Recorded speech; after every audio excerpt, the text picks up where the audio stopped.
시편 69편 1절부터 14절까지입니다. 하나님이여 나를 구원하소서. 물들이 내 영혼에까지 흘러 들어왔나이다. 나는 설 곳이 없는 깊은 수렁에 빠지며 깊은 물에 들어가니 큰 물이 내게 넘치나이다. 내가 부르짖음으로 피곤하여 나의 목이 마르며 나의 하나님을 바라서 나의 눈이 쇠하였나이다. 까닭없이 나를 미워하는 자가 나의 머리털보다 많고 부당하게 나의 원수가 되어 나를 끊으려 하는 자가 강하였으니 내가 빼앗지 아니한 것도 물어주게 되었나이다. 하나님이여 주는 나의 우매함을 아시오니 나의 죄가 주 앞에서 숨김이 없나이다. 주 만군의 여호와여 주를 바라는 자들이 나를 인하여 수치를 당하게 하지 마옵소서. 이스라엘 하나님이여 주를 찾는 자가 나로 말미암아 욕을 당하게 하지 마옵소서. 내가 주를 위하여 비방을 받았사오니 수치가 나의 얼굴에 덮였나이다. 내가 나의 형제에게는 객이 되고 나의 어머니의 자녀에게는 낯선 사람이 되었나이다. 주의 집을 위하는 열성이 나를 삼키고 주를 비방하는 비방이 내게 미쳤나이다. 내가 곡하고 금식하였더니 그것이 도리어 나의 유혹이 되었으며 내가 굵은 배로 내 옷을 삼았더니 내가 그들의 말거리가 되었나이다. 성문에 앉은 자가 나를 비난하며 독주에 취한 무리가 나를 두고 노래하나이다. 여호와여 나를 반기시는 때에 내가 주께 기도하오니 하나님이여 많은 인자와 구원의 진리로 내게 응답하소서. 나를 수렁에서 건지사 빠지지 말게 하시고 나를 미워하는 자에게서와 깊은 물에서 건지소서. 다윗은 이스라엘 최고의 왕입니다. 다윗은 전쟁마다 백전백승하면서 이스라엘을 강대국으로 이끌었습니다. 사방으로 영토를 넓혔습니다. 북쪽은 시리아 북부를 지나 유프라테스 강까지 넓혔습니다. 남쪽은 에돔을 정복하고 해상 무역권을 장악했습니다. 동쪽은 모압과 암몬을 넘어서 시리아 사막까지입니다. 서쪽은 지중해 연안까지이죠. 이 광활한 영토는 모두 하나님이 아브라함에게 주겠다고 약속하신 땅이었습니다. 창세기 15장 18절에 애국강에서부터 그 큰 강 유프라테까지 내 자손에게 주겠다고 하셨습니다. 다윗은 정복한 나라들로부터 은금, 통동, 가축, 곡물 등을 조공으로 받아냈습니다. 그 재력으로 부강한 나라를 만들었죠. 이런 다윗 왕이 시편 69편을 썼다는 것이 믿기지가 않습니다. 이 시는 극심한 고통을 겪는 이야기입니다. 2절에 보면 발이 바닥에 닿지 않는 깊은 물수렁에 빠졌습니다. 큰 물이 덮치고 있었습니다. 실제 물에 빠진 건 아닙니다. 1절에 보면 물들이 영혼에까지 흘러들었다 그랬어요. 마음이 그만큼 괴로웠다는 거죠. 4절을 보면 까닭없이 미워하는 자에게 시달리고 있었습니다. 3절은 부르짖다가 지쳐서 피곤하고 목이 마르고 눈이 쇠하였습니다. 다윗의 인생에서 언제 이럴 때가 있었을까요? 젊은 시절 사울왕에게 10년 동안이나 쫓겼습니다. 아마 이때가 가장 힘들었을 겁니다. 또 말년에는 아들 압살롬의 반역으로 궁전을 버리고 맨발로 도망을 쳐야 했죠. 그런데 다윗은 어린 시절에 가정에서 겪었던 그 아픔을 고백하고 있습니다. 8절에 내가 나의 형제에게는 객이 되고 나의 어머니의 자녀에게는 낯선 사람이 되었나이다. 다윗은 8남 2녀 중에 막내였습니다. 막내면 형들과 누나에게 귀염을 독차지해야 하지요. 그런데 그러지 못했습니다. 형들에게 객이 되었다는 말은 형들이 고개를 돌렸다는 거예요. 가족에게 떨림을 받았습니다. 낯선 사람 취급당했습니다. 요셉은 부모의 사랑을 독차지하는 바람에 형들에게 시기를 사서 미움을 받았죠. 그러나 다윗은 그런 요셉과는 처지가 완전히 달랐습니다. 사무엘 선지자가 다윗의 집에 찾아온 적이 있었습니다. 하나님이 사울 왕에게 실망하고 다음에 왕으로 세울 자를 찾고 계셨습니다. 사무엘에게 뿔에 기름을 채워서 베들레헴 사람 이새의 집에 가라고 하셨습니다. 다윗의 아버지 이새는 아들들을 불러 모았습니다. 장자부터 차례대로 7 아들을 사무엘 앞에 내보였습니다. 막내 다윗만 쏙 뺐습니다. 다윗은 밖에서 양을 지키게 하고 부르지도 않았습니다. 사무엘은 장자 엘리압을 아주 늠름하게 봤습니다. 임금감으로 부족함이 없겠다. 그런 마음이 들었는데 그때 하나님께서 사무엘에게 용모와 키를 보지 말라 하는 음성을 들려주셨어요. 둘째 아미나답도 역시 불합격입니다. 셋째 삼마도 아니었습니다.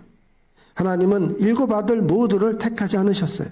사무엘은 이새에게 아들이 이게 전부냐고 물었습니다. 이새는 처음부터 막내 다윗을 내보일 생각이 없었습니다. 이새의 마음속에 다윗은 처음부터 열외였습니다. 다윗을 숨겨둔 것처럼 밖에서 양을 지키게 하고 따돌렸어요. 사무엘은 막내를 데려올 때까지 내가 식탁 자리에 앉지 않겠다고 하였습니다. 이새는 마지못해서 다윗을 불러서 선배웠습니다. 다윗을 본 사무엘이 단박에 알아봤습니다. 그의 빛이 붉고 눈이 빼어나고 얼굴이 아름다웠습니다. 곧바로 하나님께서 다윗에게 기름을 부으라고 말씀하셨습니다. 다윗에게 기름을 붓자 성령의 감동이 되었습니다. 깔봤던 막내가 나라의 임금님감으로 하나님의 선택을 받았습니다. 이 모습을 지켜봤던 그 아버지와 형제들이 어떤 마음이었을까요? 쉬이 인정을 했을까요? 아닙니다. 오히려 다윗이 미움을 사는 계기가 되고 맙니다. 그래서 이제 다윗이 왕이 된 다음에 그 형들에게 일절 관직을 맡기지 않습니다. 그러나 자기를 지지해 주었던 누나들의 아들들, 즉 조카들이죠. 그들에게는 등용을 했어요. 큰 누나가 수르야인데 그 처다들 요압에게는 군사령관을 맡겼죠. 아비새와 셋째 아사엘에게는 최정의 경호대 장군으로 세웠습니다. 둘째 누나 아비가일의 아들이 아마샤인데 그에게는 훗날 군사령관이입니다. 형들이 7이나 되는데 다윗 왕조에 이들의 이름이 없어요. 왜 다윗은 형들과 그렇게 등지고 지내게 되었을까요? 성경에는 나오지 않는데 탈무드하고 미드라시에 이 다윗의 가족사가 자세하게 기록되어 있습니다. 다윗의 어머니 이름이 니체베트입니다. 7남 2녀를 낳은 후에 문제가 생겼습니다. 남편 이새에게 고민이 생긴 거예요. 신명기 23장 3절에 모압 사람은 여호와의 회중에 들어오지 못하리라 하는 구절이 있습니다. 그 당시에 율법학자들이 이 구절이 모압 여자에게도 적용이 되는지 논쟁을 벌이고 있었어요. 만약에 모압 여자까지 포함이 된다면 그의 후손이 이스라엘 회중에 들어가지 못하게 되는 거잖아요. 그래서 그때 이새는 자기 친할머니가 모압 여인 룻이었기 때문에 이새는 정통 이스라엘 여인이었던 이 니체베트하고 부부로 지낸다는 게 죄라고 생각하게 된 거예요. 그래서 아내와 별거하게 됩니다. 그 후에 이새는 가나안 여종과 조건을 걸고 약속 하나를 하게 됩니다. 만약에 자신이 이스라엘 사람으로 판정이 나게 된다면 이 여종을 종에서 해방시켜주고 정식 아내로 맞이하기로 한 거예요. 하지만 이 여종은 자기 여주인 니체베트의 슬픔을 잘 알고 공감하고 있었습니다. 그래서 니체베트에게 자기 옷을 입히고 자기 대신 침실에 들어가게 했어요. 그렇게 해서 태어난 아기가 바로 다윗입니다. 니체베트의 배가 불러오자 이새는 자기 아내가 외도했다고 오해했습니다. 그러나 율법에는 이런 외도한 자는 돌로 처형해야만 했어요. 그래서 이 니체베트를 죽일 수가 없기 때문에 허물을 조용히 덮었습니다. 하지만 태어난 다윗은 부정한 자식이었죠. 형들도 부모가 별거하고 지냈던 걸 알고 있었기 때문에 다윗을 의심했습니다. 이새와 그 형들은 다윗이 자기의 친아들이고 친동생인 줄을 모르고 미워했던 것입니다. 니체베트는 이 잔인한 오해가 분리대로 잘 풀리기만을 기도하며 기다렸습니다. 다윗이 이렇게 집안의 구박덩이가 되었습니다.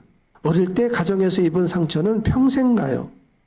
이 힘든 일이 생길 때마다 가끔씩 그때의 상처가 되살아나는 것입니다.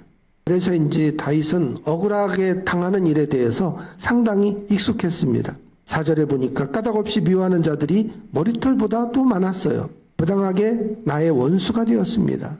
내가 빼앗지도 않은 것을 물어주게 생겼습니다. 10절에 가보면 금식했는데 욕을 먹어요.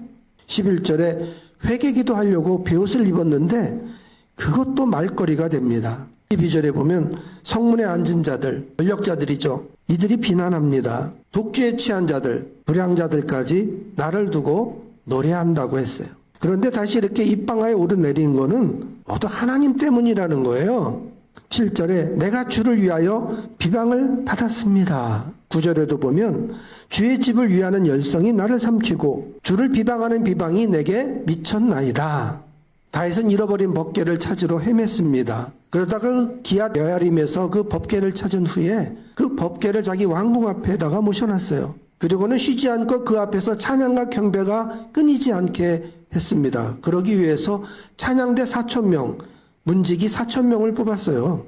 또 잃어버렸던 성막을 기브온에서 찾았습니다. 그래서 사독을 대제사장으로 임명하고 많은 제사장들을 그곳으로 파송했어요. 이러고 다윗은 평생 성전 짓기를 원했지만 하나님은 원하지 않으셔가지고 성전을 지을 건축 자재들을 모았어요. 엄청나게 많이 모았습니다. 그런 다윗의 하나님을 향한 그 열심, 그거를 뒤에서 헐뜯는 무리가 있었어요. 엉뚱한 곳에 저렇게 국력을 낭비한다고 다윗을 깎아내렸습니다. 내가 이렇게 욕먹는 거는 참을 수가 있어요. 그런데 나 때문에 다른 신앙인들까지 욕을 먹는 거는 참지 못하죠. 6절에 보세요. 이렇게 기도합니다. 주 만군의 여호와여, 주를 바라는 자들이 나를 인하여 수치를 당하게 하지 마옵소서. 이스라엘이 하나님이여, 주를 찾는 자가 나로 말미암아 욕을 당하게 하지 마옵소서. 다윗은 태어날 때부터 욕받이였어요. 사무엘에게 기름 부음을 받았을 때 가족들이 그걸 다 시기하고 째려봤어요. 다윗이 골리앗을 때려잡자 사울 왕이 그걸 시기하고 다윗을 죽이려고 달려들었습니다. 다윗이 왕이 된 후에 주변 나라에게는 정적이었죠. 특히 블레셋과는 아주 악연이었죠. 이렇게 사방에 벽을 두고 욕을 먹는 게 다윗에게는 일상이었어요. 그런데 익숙합니다. 그런데 이 신앙을 건드리는 것은 달라요. 이거는 용서가 안 됩니다. 하나님을 제대로 믿으려고 하는 사람들, 나뿐만 아니라 내 주변에 그런 신앙인들까지 헐뜯는 것은 참으면 안 되는 거죠. 어떻게 회개하려고 베옷을 입었는데 그거를 흉보입니까? 어떻게 금식하며 기도하고 있는데 그거를 비난합니까?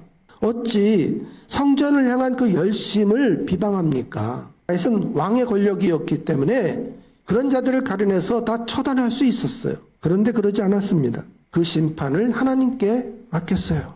로마서 12장 19절에도 친히 원수를 갚지 말고 하나님의 진노하심에 맡기라고 그랬습니다. 13절에 이렇게 기도합니다.